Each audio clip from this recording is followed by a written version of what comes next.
So from our perspective, yeah, training is going to have to happen with anybody that's going to come on board. So that's a moot point. I think the continual aspect of it's very important. That's again an area that initially prospects that we speak with kind of say, well, we don't want to keep retraining.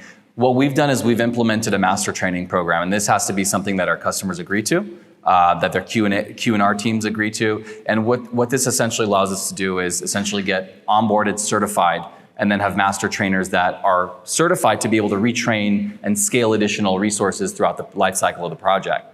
And what that does is it takes the burden away from our own customers and allows us to kind of grow the field team. And then we have, again, because we're 1345, we go through, we adopt the SOPs of the customer, we do the refresher training based on the same curriculum.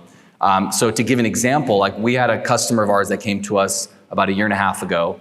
Their whole training program was 2 weeks of classroom training, 2 weeks of OJT shadowing, essentially. And so we went through that initially with the first 4 techs that we assigned covering various regions. We ran the program very well for them. And after that, they're like, you know what? Your team is competent enough to train them. We can skip the classroom training and just have your team shadow for 1 week to 2 weeks until your team thinks they're ready. And then we can assign you the additional regions. So we've essentially been growing their territory just through this model, right? But it was a level of trust that was built between the two organizations to see how we're performing. They're seeing the deliverables, they're seeing their customers are happy, and that we're meeting all the demands that they have. So they've essentially entrusted us to be able to carry that process through our quality management system. And that's, again, sort of the purpose of being able to continually just scale incrementally the teams that have been supporting their product lines that they have.